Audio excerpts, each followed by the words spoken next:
Good morning friends. So welcome to the prelims booster session. आज का पहला topic है द इंडियन अंटार्कटिक बिल 2022। तो union minister of earth sciences जो है उन्होंने ये बिल को इंट्रोड्यूस किया है लोकसभा में। पहली बार इंडिया एक डोमेस्टिक लेजिस्लेशन लेके आ रहा है ताकि अंटार्कटिक को जो है वो रेगुलेट किया जा सके। हमारी जितनी भी अंटार्कटिक में एक्सपेडिशंस जाती हैं 40+42 आई थिंक 42-43 एक्सपेडिशंस टोटल जा चुकी हैं। तो उन सबको आज तक जो है वो इंटरनेशनल लॉ के हिसाब से ही लेके जाया जाता था, लेकिन अब इंडिया ने अपना अंटार्कटिक बिल बना दिया है। अंटार्कटिक लॉ बना देगा जब इंडिया, तो अपने लॉ के मुताबिक जो है उसके टर्म्स एंड कंडीशंस के हिसाब से वो एक्सपेडिशंस जाया करेंगी।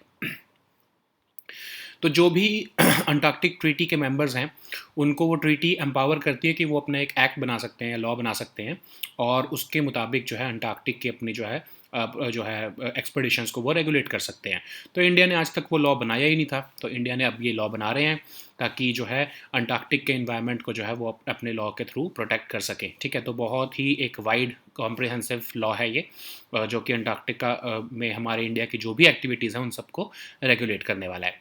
तो इसके प्रोविजंस कुछ देखते हैं। ठीक है, तो जैसे उसमें है कि पहले तो आप जो है कोई भी पर्सन इंडियन एक्सपेडिशन में नहीं जा सकता अगर या तो उसके पास गवर्नमेंट ऑफ इंडिया द्वारा लिया गया कोई परमिट नहीं है, या फिर कोई और पार्टी जो कि अंटार्कटिक ट्रीटी की पार्टी है उनका कोई परमिशन वाला ऑथराइजेशन नहीं है, तो तब तक वो पर्सन नहीं जा सकता। कमर्शियल फिशिंग, तो कमर्शियल फिशिंग में क्या है कि इंडिया पहले वहाँ पर कमर्शियल फिशिंग नहीं करता था, बट अब इस बिल में प्रोविजन दे दिया गया कि हाँ वहाँ पे अगर इंडियंस जो हैं वो परमिट लेकर कमर्शियल फिशिंग कर सकते हैं। ठीक है, फिर टूरिज़्म एक्टिविटी। अब पहले जो होता था कि इंडिया के जो टूरिस्ट्स होते थे जिनको अगर अंटार्कटिका जाना है तो वो किसी फॉरेन कंट्री के जो है थ्रू जाते थे। ठीक है, तो अब इंडिया जो है अगर अपने लॉ के थ्रू इसको जो है वो इनेबल कर देगा तो इंडियन टूर ऑपरेटर्स वहाँ पर ऑपरेट कर पाएंगे और ऑफ कोर्स स्ट्रिक्ट रेगुलेशंस के साथ वहाँ पर ऑपरेट कर पाएंगे। अब इसके अंदर इन्वायरमेंट प्रोटेक्शन के भी जो है प्रोविजंस हैं कि वहाँ पर ड्रिलिंग, ड्रेजिंग, एक्सकेवेशन या मिनरल रिसोर्सेज के कलेक्शन करना, ये सब जो है वो बाध्य किया हुआ है। ठीक है, फिर कोई भी अनलॉफुल एक्टिविटी जो है अगर किसी इंडियन रिसर्च स्टेशंस पर अगर जो है कोई एक्टिविटी हो रही है तो उसके खिलाफ जो है पीनल प्रोविजंस भी इसके अंदर डाले गए हैं। तो ये एक तरह से बहुत कॉम्प्रिहेंसिव लॉ है जो कि हम अंटार्कटिक को रेगुलेट करने के लिए लेकर आए हैं। ठीक है, तो जैसे एक आपका ये मैड्रिड प्रोटोकॉल है अंटार्कटिक ट्रीटी का, तो पहले तो हम देखते हैं अंटार्कटिक ट्रीटी। अंटार्कटिक ट्रीटी क्या है? 1959 में इसको साइन किया गया था, 1961 में शुरू हुई है। सिर्फ 14 आर्टिकल्स हैं इसके अंदर और ये लीगली बाइंडिंग एग्रीमेंट है। ठीक है, पूरी कॉन्टिनेंट को ये एक सिंगल ट्रीटी ही जो है वो गवर्न करती है। और ये जैसे आपके जो जितने भी 60 डिग्री साउथ लैटिट्यूड से नीचे का जितना भी एरिया है, चाहे आइस शेल्फ हो या आइलैंड्स हो, उन सब के ऊपर ये एप्लीकेबल है। कुछ इसके प्रोविजंस हैं जैसे फ्रीडम ऑफ साइंटिफिक रिसर्च, सिर्फ पीसफुल पर्पस के लिए ही अंटार्कटिक का यूज़ कर सकते हैं। मिलिट्री एक्टिविटी वहाँ पे कोई कंट्री नहीं कर सकती, न्यूक्लियर टेस्ट नहीं कर सकते, रेडियो एक्टिव वेस्ट को वहाँ पर डिस्पोज नहीं किया जा सकता। तो ये सब कुछ प्रोविजंस हैं अंटार्कटिक ट्रीटी के अंदर। ठीक है, तो अब इसी के बेसिस पर एक मैड्रिड प्रोटोकॉल का पूरा नाम जो है वो है protocol on environmental protection to the Antarctic treaty. इसको 1983 में साइन किया गया इंडिया द्वारा, और ये आपको जो है अंटार्कटिका को कहता है कि ये एक अंटार्कटिका एक नेचुरल रिजर्व है और उसको सिर्फ पीस और साइंस के लिए ही जो है वो इस्तेमाल किया जा सकता है। ठीक है, एनवायरनमेंट प्रिंसिपल जो है उन सबको आउटलाइन करता है। जो है माइनिंग को जो है वो इनडेफिनेटली के लिए प्रोहिबिट किया हुआ है इस प्रोटोकॉल के मुताबिक। कोई भी अगर आपको जो है एक्टिविटी वहाँ पर करनी है उसके लिए प्रायर जो है असेसमेंट करनी पड़ेगी, कहीं उसका कोई इन्वायरमेंट पे बुरा इम्पैक्ट तो नहीं हो रहा है। ठीक है, तो ये कुछ इसके प्रोविजंस हैं मैड्रिड ट्रीटी के। तो जो आपकी अंटार्कटिक ट्रीटी का एक तरह से प्रोटोकॉल है मैड्रिड प्रोटोकॉल। तो इन सब के मद्देनज़र इंडिया को जो है अब अपना लॉ बनाना पड़ा है और इंडिया अपना लॉ वहाँ पर बना चुका है। ठीक है, तो इंडिया के वहाँ पर रिसर्च स्टेशन है मैत्री नाम का और भारती नाम का। जो आप इंडिया ने जो वहाँ पर टोटल 40 एनुअल साइंटिफिक एक्सपीडिशंस वहाँ पर ऑलरेडी लॉन्च कर दी हैं। ऑफकोर्स 41st 42nd भी जा चुका है। सागर निधि वहाँ पर 2008 में national institute of ocean technology जो है उन्होंने रिसर्च के लिए वहाँ पर बनाया था। एक आइस क्लास वेसल है ये, और ये पहला इंडियन वेसल बना जो कि अंटार्कटिक वाटर्स में नेविगेट करता है। ठीक है, वहाँ पे ऑफ कोर्स रिसर्च के लिए इसका इस्तेमाल किया जाता है। सो नेक्स्ट टॉपिक देखते हैं जो कि है राजा रवि वर्मा। तो अभी आपको पता है कि 29 अप्रैल को बर्थ एनिवर्सरी है राजा रवि वर्मा जी की, लेकिन उनके भी एक पेंटिंग का बहुत बड़ा ऑक्शन रखा गया है। पहली बार एक बहुत बड़ा ऑक्शन रखा गया और कहा जा रहा है कि 15-20 करोड़ से ऊपर की वो पेंटिंग बिकने वाली है। तो उनको हम father of modern Indian art भी कहते हैं। इंडियन गॉड्स और गॉडेसेस का रियलिस्टिक पोर्ट्रेयल देने के लिए वो बहुत फेमस है। तो आपने जिसने आर्ट एंड कल्चर ठीक से पढ़ा तो उन्होंने इनका नाम ज़रूर सुना होगा, ठीक है। कुछ बहुत फेमस वर्क्स हैं उनके, Damayanti talking to a swan, Shakuntala looking for Dushyant, Nair lady adorning her hair, इसके लिए तो उनको जो है गवर्नर का गोल्ड मेडल भी मिला था, और शांतनु और मत्स्यगंध, ठीक है। तो ये उनके कुछ फेमस वर्क हैं। तो इनके बारे में थोड़ा सा देखते हैं। तो ये बहुत ही रिच फैमिली में पैदा हुए थे, किलीमनूर में, जो कि त्रावणकोर स्टेट में था, और इनका शुरू से ही बचपन से ही ड्राइंग में बहुत ज़्यादा जो है वो इंटरेस्ट था, ठीक है। तो किलीमनूर पैलेस में जो है ये वहाँ की वॉल्स पे ये पेंटिंग करते थे। पहले जितने भी इंडियन आर्टिस्ट थे उनमें वन ऑफ द फर्स्ट ये इंडियन आर्टिस्ट थे जिन्होंने ऑयल पेंट्स का इस्तेमाल शुरू किया, हिंदू मैथोलॉजिकल फिगर्स को पेंटिंग करते थे, और इंडियंस और एज वेल एज यूरोपियंस की भी पेंटिंग करते थे, ठीक है। तो 1873 में एक पेंटिंग थी इनकी जो इन्होंने की थी, Nair lady adorning her hair, इसके लिए उनको गवर्नर का गोल्ड मेडल मिला। फिर 1904 में ब्रिटिश कॉलोनियल गवर्नमेंट ने इनको केसरे हिंद गोल्ड मेडल भी दिया था, ठीक है। सो नेक्स्ट हमारा टॉपिक है रेजोल्यूशन ऑन चंडीगढ़। तो पंजाब असेंबली ने यूनानिमसली जो है एक रेजोल्यूशन पास किया है, जिसके अंदर उन्होंने कहा है कि पंजाब की कैपिटल है चंडीगढ़, और चंडीगढ़ के ऊपर उन्होंने क्लेम जो है वो एस्टैब्लिश करने को बोला है, और बोला है सेंटर को कि आप उसको यूटी का स्टेटस छोड़ उससे छीन कर चंडीगढ़ को आप पंजाब के ट्रांसफ़र कर दो, ठीक है। तो अब थोड़ा बैकग्राउंड देखते हैं कि क्यों ये रेजोल्यूशन क्या है, क्यों क्या कन्फ्लिक्ट आ रहा है, क्या ये इशू चल रहा है, ठीक है।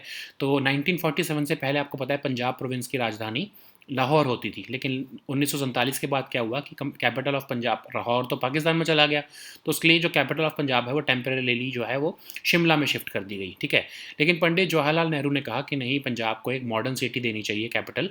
तो उन्होंने क्या किया, 1948 में पंजाब गवर्नमेंट ने 22 विलेजेस एक्वायर किए। एक आपका डिस्ट्रिक्ट है इस टाइम पर खरड़, पंजाब में एक टाउन है, तो उनसे 22 विलेजेस लिए गए, और उस पर ही जो है ये न्यू कैपिटल सिटी बनाई गई। और जो फिर जब ये बन गई चंडीगढ़, तो सितंबर 21 1953 में शिमला से जो है कैपिटल शिफ्ट होकर चंडीगढ़ बनाई गई, पंजाब की न्यू कैपिटल, ठीक है। लेकिन उसके बाद क्या हुआ 1966 में कि पंजाब का भी बंटवारा हो गया। पंजाब जो है रीऑर्गेनाइजेशन एक्ट 1966 पास हुआ, पंजाबी स्पीकिंग जो है वो पंजाब स्टेट बन गया, और हिंदी स्पीकिंग जो है वो अलग से स्टेट हरियाणा बन गया। तो सरदार हुकुम सिंह पार्लियामेंट्री कमेटी जो है उन्होंने रिकमेंडेशन दी कि इनको दोनों को डिवीज़न किया जाना चाहिए, और उन्हीं की एक रिकमेंडेशन के बेसिस पर शाह कमीशन बिठाया गया, जो कि चेयरमैनशिप ऑफ जस्टिस जेसी शाह के अध्यक्षता में था, ऑफ कोर्स, ठीक है। और उन्होंने उनको कहा गया, रोल दिया गया कि आप बताओ कि पंजाब और हरियाणा की बाउंड्री क्या होनी चाहिए। तो शाह कमीशन की ही रिपोर्ट के हिसाब से जो तहसील खरड़, जिसके अंदर चंडीगढ़ भी था, ऑफ कोर्स चंडीगढ़ खरड़ से ही निकला था, उसको जो है कहा गया कि वो हरियाणा का पार्ट होना चाहिए, क्योंकि उन्होंने बाउंड्री सेटअप की थी ना इनकी। तो पंजाब और हरियाणा फिर लेकिन बाद में क्लेम करते रहे कि चंडीगढ़ उनकी कैपिटल है, ठीक है। तो अब जो है बाद में सेंट्रल गवर्नमेंट ने चंडीगढ़ को यूनियन टेरिटरी डिक्लेयर कर दिया, ताकि जो है ये आपस में लड़े ना, पंजाब और हरियाणा। और चंडीगढ़ जो है वो दोनों स्टेट्स की कैपिटल बना दिया गया, पंजाब और हरियाणा की। और ये भी डिसाइड किया गया कि चंडीगढ़ की जो प्रॉपर्टीज़ होंगी उसको 60-40 की जो है रेशियो में डिवाइड किया जाएगा। 60 जो है पंजाब का हक होगा, 40 जो है वो हरियाणा का हक होगा। लेकिन पंजाब ने क्लेम जो है वो छोड़ा नहीं अपना। हरियाणा जो है उसको पीएम इंदिरा गांधी जी जो थी, उन्होंने रीऑर्गेनाइजेशन ऑफ पंजाब के टाइम पर बोला कि ऐसा करते हैं, आप अपनी जो है कुछ टाइम बाद आप अपनी खुद की कैपिटल बना लेना, चंडीगढ़ को छोड़ देना, उसके लिए हम आपको 10 करोड़ रुपए की ग्रांट दे देते हैं, और इतना ही 10 करोड़ का हम लोन भी दे देंगे, आप अपने आप जो है अलग कैपिटल बना लेना अपने हरियाणा स्टेट के अंदर, ठीक है। फिर उसके बाद ये जो है पंजाबी सूबा का जो है ये एक मुद्दा और बढ़ता ही गया। तो फिर राजीव लॉन्गोवाल अकॉर्ड हुए, जो उस टाइम पर प्राइम मिनिस्टर राजीव गांधी थे, और अकाली लीडर जो है पंजाब के हरचंद सिंह लॉन्गोवाल के बीच में अकॉर्ड साइन हुआ 1985 में। और उसमें कहा गया कि सेंट्रल गवर्नमेंट जो है वो चंडीगढ़ को पंजाब को ट्रांसफ़र करेगी जनवरी 26 1986 को। बट ये डिसीजन जो है वो जो है वो बाद में विड्रॉ कर लिया गया, ठीक है। तो तब से पंजाब की पॉलिटिक्स में ये एक मुद्दा है। कहा जाता है कि पंजाब को जो है क्लेम करता है इसीलिए ऑफ कोर्स कि चंडीगढ़ उनकी कैपिटल है और चंडीगढ़ को उनको ट्रांसफ़र कर देना चाहिए। बट वही बात है, फिर ये स्टेट्स में आपस में डिस्प्यूट आ जाता है पंजाब और हरियाणा में कि क्योंकि अभी वो जॉइंट कैपिटल है, तो हरियाणा के जैसे भी सीएम है उन्होंने कहा है कि स्टेटस को रहने दो, पंजाब और हरियाणा की जॉइंट कैपिटल रहने दो और इसको यूटी ही रहने दो, ठीक है। सो ये तो डिस्प्यूट चलता रहेगा, बट आपको थोड़ा सा बैकग्राउंड इसका पता होना चाहिए था, ठीक है।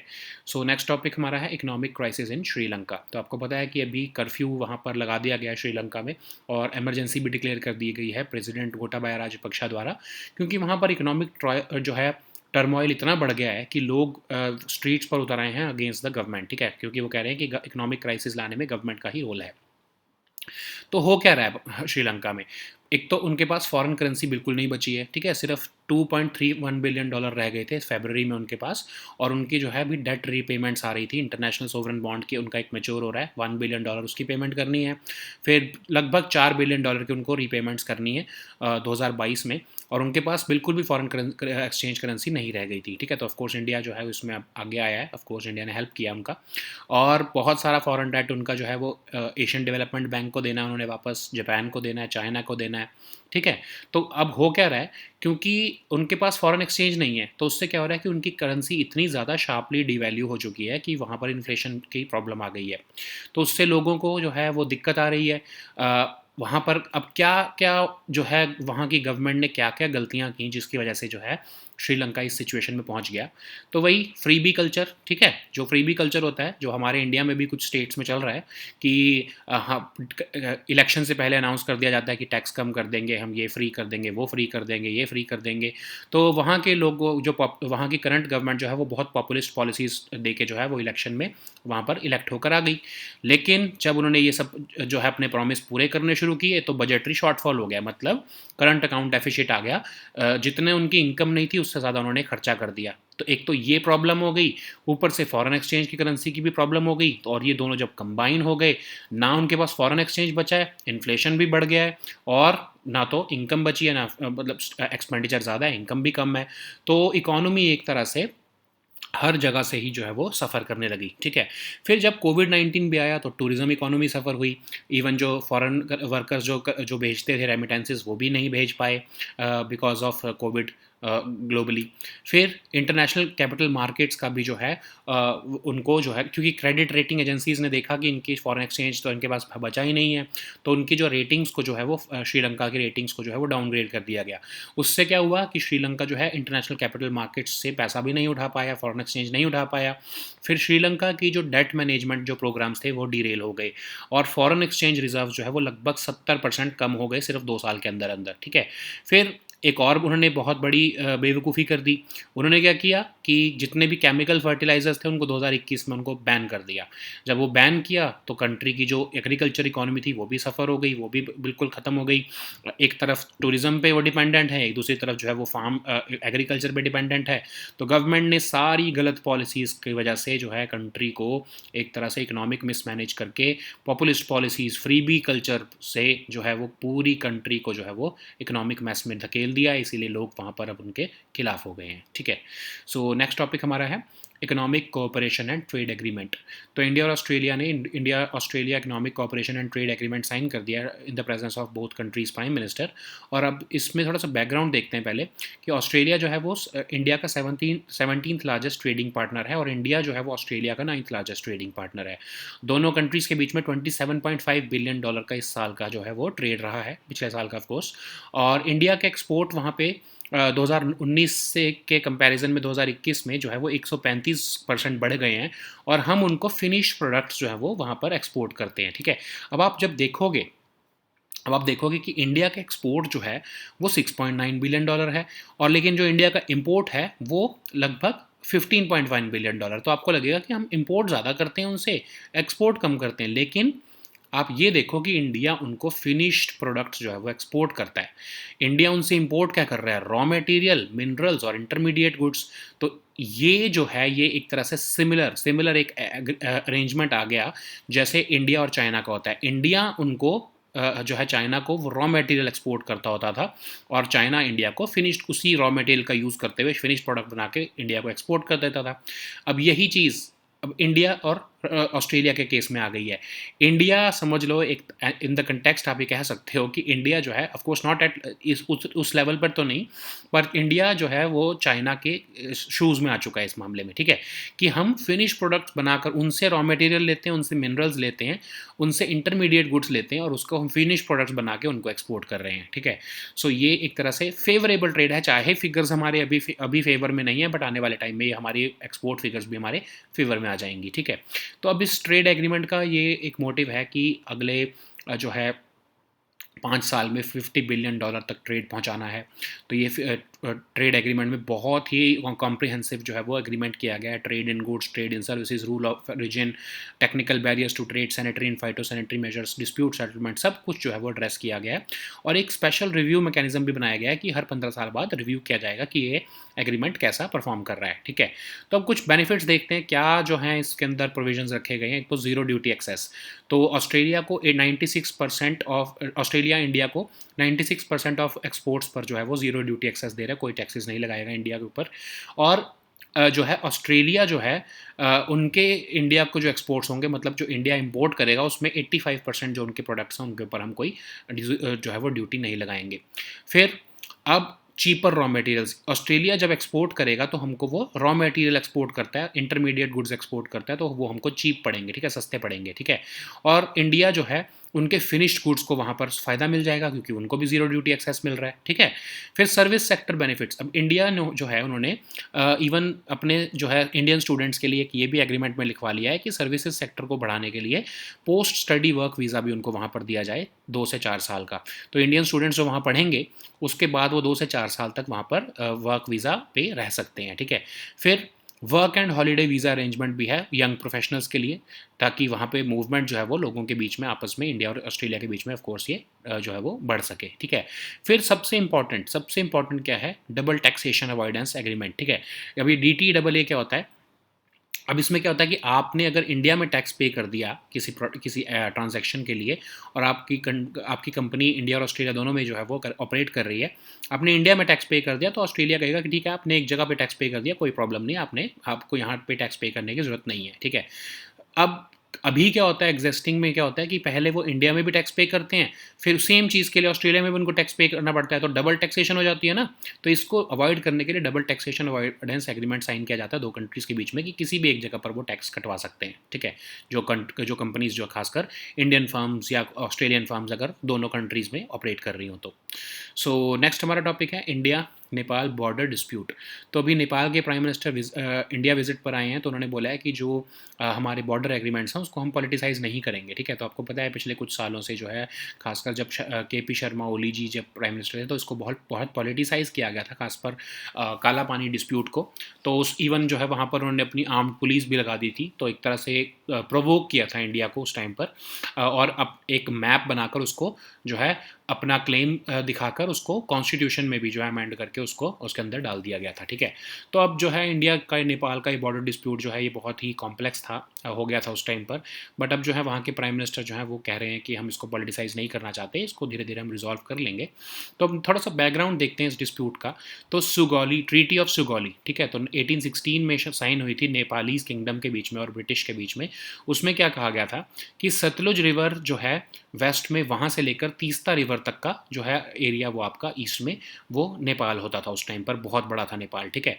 लेकिन नेपाल जब एंग्लो नेपालीज वॉर हारा तो उनको जो है ट्रीटी ऑफ सुगौली जब साइन करनी पड़ी, और फिर जो है ये एंग्लो नेपलीज वॉर की वजह से उनकी जो है नेपाल को जो है बहुत सारा हिस्सा ब्रिटिश इंडिया ने रादर अपने पास कर लिया। अब जो जितना अब नेपाल है उतना नेपाल तब ट्रीटी ऑफ सोगोल के बाद ही बना, ठीक है। अब इस ट्रीटी में क्या कहा गया कि जो राजा नेपाल का है वो कभी भी जो है वो जो टेरिटरीज जो हैं जो उसने सीड कर दी हैं ब्रिटिश इंडिया को, वो वापस कभी भी क्लेम नहीं करेगा।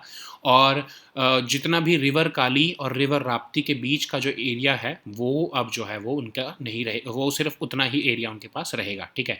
और जो है ये जो एरिया था रिवर काली से लेकर रिवर राप्ती का जो एरिया था वो उनको ब्रिटिश इंडिया को सीड करना पड़ा, ठीक है। फिर अब इसमें क्या कहा गया कि राजा ऑफ नेपाल जो है उन्होंने रिनाउंस किया था जितना भी कोई भी तरह का क्लेम या कोई भी कनेक्शन, जो भी एरिया वेस्ट ऑफ रिवर काली के तरफ तो था, जो भी मतलब रिवर काली के वेस्ट में जितना एरिया पड़ता था वो उन्होंने ब्रिटिश को दे दिया है। तो ये और इस राजा ऑफ नेपाल या उनके जितने भी सक्सेसर्स होंगे वो कभी भी अब ब्रिटिश इंडिया से वो क्लेम नहीं कर पाएंगे, वो एरिया वो परमानेंट अब ब्रिटिश इंडिया का एरिया बन गया है, ठीक है। लेकिन अब नेपाल जो है, नेपाल क्या कहता है, नेपाल कहता है कि जो महाकाली रिवर की ट्रिब्यूटरी रिवर है जो कि काला पानी में निकलती है काली रिवर, वो काली रिवर नहीं है, ठीक है। वो उन्होंने क्या कहा, क्योंकि एग्रीमेंट में क्या लिखा है कि वेस्ट जो है रिवर काली से वेस्ट का जो एरिया है वो मतलब जो है वो कभी भी क्लेम नहीं कर सकता नेपाल। तो उन्होंने क्या कहा कि काली रिवर के ऊपर ही क्वेश्चन कर दिया कि वो रिवर काली रिवर ही नहीं है, ठीक है। तो नेपाल ये आर्गूमेंट देता है कि काला जो महाकाली रिवर की ट्रिब्यूटरी है जो कि काला पानी में ज्वाइन करती है उसको काली रिवर जिसको हम कहते हैं, वो एक्चुअली काली रिवर है ही नहीं, ठीक है। तो तभी वो कहते हैं कि फिर हम कैसे कह सकते हैं कि उससे वेस्ट का जो एरिया है वो इंडिया का है, क्योंकि और या फिर हमने उसको सीड किया है, ठीक है। तो अब ये इसके कुछ आर्गूमेंट्स हैं, जैसे ये आर्गूमेंट्स दिए जाते हैं कि ब्रिटिश जो है वो लिपू लेक पास जो है उसका बहुत पहले से यूज़ कर रहे हैं, ठीक है। 1870s में भी बहुत सारे हमारे मैप्स हैं, सर्वे ऑफ इंडिया का मैप दिखाता है कि लिपू लेक से लेके काला पानी तक एरिया जो है वो ब्रिटिश इंडिया का पार्ट था, ठीक है। और ब्रिटिश इंडिया की जितनी टेरिटरीज थी वो ऑफकोर्स इंडिया के इंडिपेंडेंस के बाद वो इंडिया को मिल गई हैं, ठीक है। धीरे धीरे जो है जितने राणा किंग्स थे, जो वहाँ पे राणा रूलर्स थे जो नेपाल के और नेपालीज किंग्स थे, उन्होंने भी माना कि यस ये लिपू लेक वाला एरिया काला पानी जो आपका एरिया है ये सारा ब्रिटिश इंडिया का पार्ट था। इवन जंग बहादुर राणा जो है उन्होंने भी जो है बाद में धीरे धीरे इसको माना ऑफ कोर्स कि जो है वो ये एरिया जो है वो ब्रिटिश इंडिया का पार्ट है, ठीक है। लेकिन ऑफ कोर्स अब जब तुम यही बोल दो कि वो काली रिवर ही एग्जिस्ट नहीं है, वो एक्चुअली में वो काली रिवर नहीं है, तो फिर तो कुछ भी आप क्लेम कर सकते हो, ठीक है। तो क्या इसका कुछ सोल्यूशन है? तो एक्चुअली नेपाल और इंडिया ने एक technical level joint boundary working group बनाया 1981 में और कहा कि हम इंटरनेशनल बॉर्डर को डिमार्केट करते हैं, ठीक है। तो हमने सारा लगभग 182 मैप्स बना लिए जो है इंडिया और नेपाल के बॉर्डर को डिमार्केट करने के लिए, लेकिन दो डिस्प्यूटेड एरियाज फिर भी रह गए जो हैं काला पानी और सुस्ता, ठीक है। तो इन दो एरियाज़ पर 98% हमने बाउंड्री रिजॉल्व कर ली है। ये दो एरियाज जो हैं हम नहीं अभी तक रिजॉल्व कर पाए हैं और यहीं पर ये कन्फ्लिक्ट आता है, ठीक है। तो इसका वे फॉरवर्ड क्या है? दोनों कंट्रीज़ को पॉलिटिकल जो है विल दिखानी पड़ेगी, गुडविल दिखानी पड़ेगी और अपनी डोमेस्टिक पॉलिटिक्स से ऊपर उठकर जो है काला पानी और सुस्ता की भी जो है वो डिमार्केशन करनी पड़ेगी और जो है जल्दी से जल्दी बाउंड्री मेंटेनेंस के काम शुरू करना पड़ेगा, ठीक है। तो यही वे फॉरवर्ड है इसका। सो ऑफ कोर्स देखते हैं कि ये प्राइम मिनिस्टर जो है नेपाल के इस चीज़ को कर पाते हैं कि नहीं, कहीं वो भी डोमेस्टिक पॉलिटिक्स के चक्कर में फंस ना जाएं। तो ये अब आने वाले टाइम में ही पता लगेगा कि ये डिस्प्यूट जो है वो रिजॉल्व होता है या नहीं होता है, ठीक है। So now let us see all these topics in English. So the first topic is Indian Antarctic Bill 2022. So recently Union Minister of Earth and Sciences has tabled this bill, Indian Arctic Bill 2022 in Lok Sabha, and it will the first domestic legislation of India with respect to Antarctic. Okay, so of course 27 countries already have their own domestic legislation on Antarctic, but India was not having a separate legislation for the Antarctic. So because India is a part of Antarctic Treaty, so that treaty allows the treaty members to have their own domestic legislation to regulate their activities in the Antarctica region. But of course India was not having it. Now we have made this legislation, we have introduced it in the Rajya Sabha, so because we want to protect the environment of Antarctica as well as the expeditions that we undertake in the Antarctic region every year, okay, for of course science and research purposes. So now this bill will of course have comprehensive list of regulations which are related to Antarctic and of course which will also regulate our scientific expeditions for not just individuals but companies and tourists as well. Okay, so what are the provisions of the bill? So this bill is very comprehensive. So there are certain clauses or certain areas which it is touching upon, and like the first one is of course requirement of permit. So this bill is saying that no person in any Indian expedition will go into Antarctica without a permit and at least a written authorization of the another party to the protocol.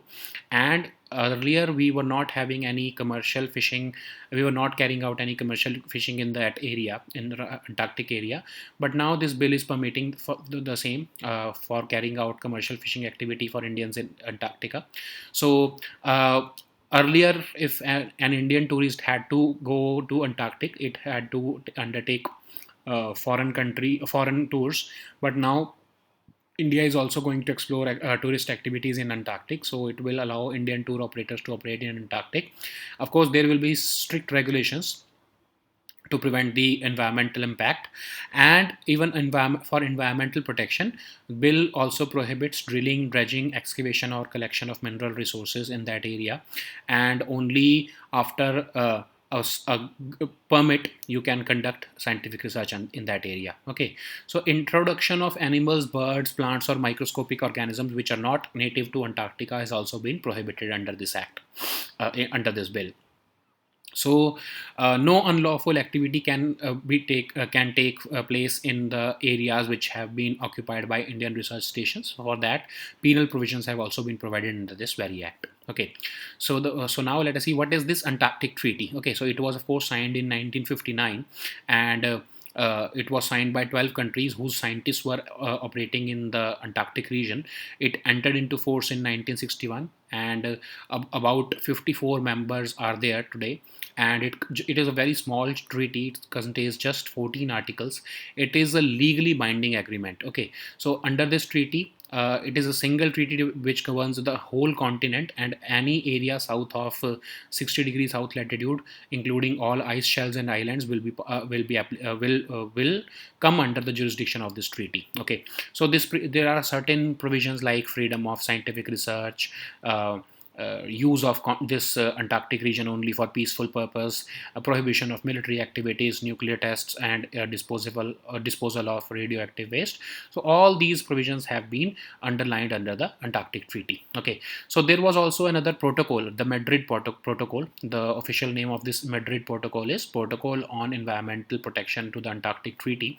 So India also signed that protocol in 1983, and this protocol designates Antarctica as a natural reserve devoted to peace and science. So it prohibits mining there. It establishes environmental principles regulating this Antarctic region.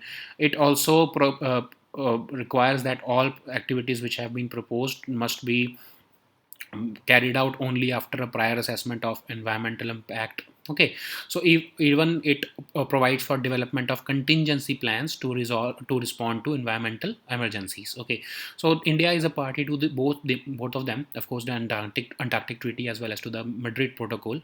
So based upon that, we have introduced this legislation. Okay, so India's involvement in Antarctica is not new. We commissioned the first research station in Antarctica, that is the Maitri, in 1989, and later on we also commissioned Bharati in 2012.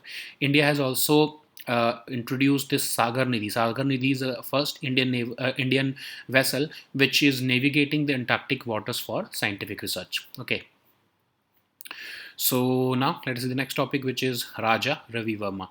So recently, you know that a, a painting auction is being undertaken, is going to be undertaken very soon, maybe in the next few days, of Raja Ravi Verma. This will be the first time his paintings will be auctioned, and it is expected that it will fetch about 15 to 20 crore rupees by in the auction.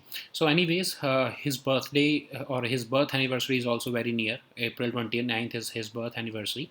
So we have to see about Raja Ravi Verma, because now he has been in news. So he's also referred to as the father of modern Indian art, and he's widely known for his realistic portrayal of Indian gods and goddesses. Okay, so some of his very famous works are Damayanti talking to a swan, Shakuntala looking for Dushyant, Nair lady adorning her hair, for of course which he was awarded the Governor's Gold Medal in 1873, and Shantanu as well as Matsyagandha. Okay, so he was born into an aristocratic family at Kilimanur, and in the erstwhile Travancore state, which is the present day Kerala state. He had shown a keen interest in drawing since the very young age, and he used to draw on the walls of Kilimanur Palace. Okay, so he was one among the first Indian artists to use oil paints, and he, apart from of course painting the mythological figures of Hinduism, he also made portraits of many Indians as well as Europeans. So of course, like I've told you, the 1873 painting, Nair lady adorning her hair, for this painting he was awarded the Governor's Gold Medal, and in 1904 also he was awarded the Kesare-Hind Gold Medal. Okay, so now let's see the next topic, which is resolution on Chandigarh. So you know that recently Punjab State Assembly has unanimously adopted a resolution reiterating the state's claim on Chandigarh. So this dispute is not new. It dates back to the independence era, rather. So you know that before 1947, Lahore was the capital of joint Punjab. But later, after the partition, the capital of Punjab was temporarily shifted to Shimla. But later on, Prime Minister Jawaharlal Nehru realized that there is a need for a modern city to be the capital of Punjab. So in 1948, Punjab government acquired almost 22 villages from the Kharad town, or a tehsil or a district currently, and they started making Chandigarh out of it, of course, as a new capital city. So this after the construction of this new city, the capital of Punjab was shifted officially to from Shimla to Chandigarh in 1953. Okay, so but later on, of course, in 1966, a new state of Haryana was created under the Punjab Reorganization Act of 1966. So based upon the Sardar Hukum Singh Parliamentary Committee report, Punjabi speaking population was created into Punjab, and Hindi speaking population was carved into Haryana. Okay, so this parliamentary committee also recommended that there should be a commission, and of course that later on Shah commission was appointed under the chairmanship of Justice J.C. Shah. So in 1966 only, April 1966, this commission was tasked that this commission will divide and set up the boundaries of both Punjab and Haryana.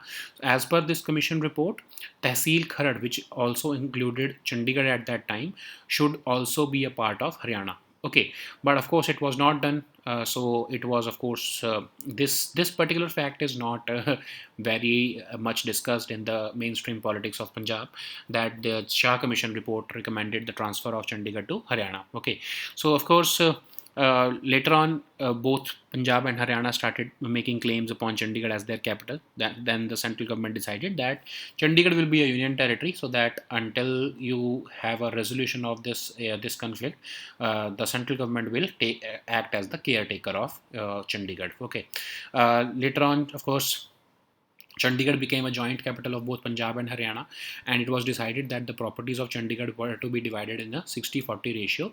60 would be, of course, in favor of Punjab, and 40 would be for Haryana. Okay, but later on there were strong agitations. Punjabi Suba movement started, and then Prime Minister Indira Gandhi decided that Haryana should have its own capital and Chandigarh would go to Punjab. Okay, for that, central government also offered 10 crore rupees to Haryana and a 10 crore rupee loan for setting up the new capital also. Okay, when the Punjabi Suba movement reached its pinnacle, then Rajiv Longowal Accords were signed in 1985. So, of course, Prime Minister Rajiv Gandhi signed this accord with Akali leader of Punjab, that is Harchand Singh Longowal, and this accord was signed.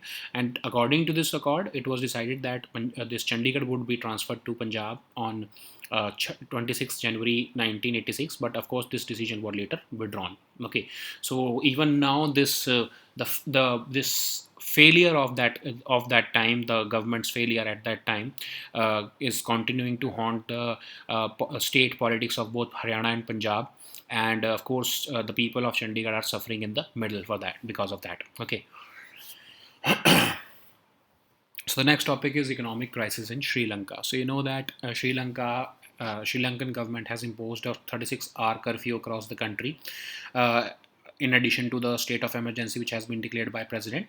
So the purpose of this emergency situation is to avoid any turmoil which the demonstrators are undertaking to the streets, because they are blaming that the government is responsible for this economic crisis. So what is happening actually in Sri Lanka? So actually they have a very significant lack of foreign currency. In February only, they were left with just $2.31 billion, and they are facing some debt repayments of about $4 billion in 2022, and they have run out of foreign exchange or foreign currency. So this majority of Sri Lanka's foreign debt is associated with ADB, Japan, and China. Okay, so because they are having this foreign exchange currency crisis, so it has also led to sharp devaluation of their own currency, and that's why inflation has crept in, and it is creating economic woes for the people. Okay, So of course, what are the reasons? Let's see what are the reasons why Sri Lanka has reached this level. So actually, economic mismanagement by their government, or rather this particular government is responsible for it, because before elections, like in our state elections also, it has been seen that the political parties promise freebies to the people, and then when they start distributing these doles to the people, the state budget collapses, and they then start demanding money from the central government. Okay, this is what is happening. Of course, in our case, this freebie culture is not there, at least at the central level. Otherwise, we would have also collapsed, like Sri Lanka. So, this populist policies of the current government is primarily responsible for this crisis. Okay, so they promised deep tax cuts by the government before elections, and later on they started delivering upon that. And the situation has reached to such a level that national expenditure is exceeding the national income. So there is also there is basically a twin deficit crisis, budgetary shortfall as well as a current account deficit. Okay, so if this was not enough, then the COVID situation came, the tourism suffered, the remittances from foreign workers started declining or decimated, and because of this crisis, credit rating agencies downgraded Sri Lanka, and it also further led to shutting out of international capital market access for Sri Lanka. Okay, so they could not access the capital markets. Their debt management program failed, and later on, foreign exchange reserves started falling down. Almost 70% of the foreign exchange reserves um, uh, uh, were vanished in the last 2 years. Okay, so later on also they made another huge mistake, or a huge blunder was made. They banned chemical fertilizers in 2021, so it virtually it had uh, badly impacted the country's agricultural economy. So the tourism was also suffering, remittances were short, and even the farm economy was also destroyed by the government's policies. So a, a comprehensive impact has a comprehensive impact has been made on Sri Lankan economy, and now the people are suffering because of the mismanagement of the current government. Okay, I'm hoping that there would be a regime change. A kind of people would reach to such a level that there would be a change in government in the near future. Okay. So the next topic is economic cooperation and trade agreement. So India and Australia have signed this India-Australia Economic Cooperation and Trade Agreement in the presence of the both prime ministers. So there are certain facts which we need to see before understanding this topic. So that in Australia is the 17th largest trading partner of India. India is the ninth largest trading partner of Australia, and both countries have a bilateral trade of about 27.5 billion US dollars at 2021 levels. Okay, so India mainly exports finished goods to them, and India imports raw material from them mainly. Okay, minerals and raw material, intermediate goods, and we are exporting finished products to them. So that's a good news rather. Okay, so this trade agreement is expected to boost the bilateral trade to $50 billion in the next 5 years. And this trade agreement is very comprehensive. It is covering almost all the aspects of trade. And there is also a review mechanism for compulsory review of the agreement after 15 years. And certain benefits are also mentioned here, like almost 96% of India's exports will have zero duty access in Australia. 85% of Australian exports to India will have zero duty access to India, because we export finished products to them. So we will be having a better advantage because our products will have zero duty access there. They export us raw material and intermediate goods, which are of course very important for our industry. So getting them at zero duty access will also be very important, and it will boost our country's industry.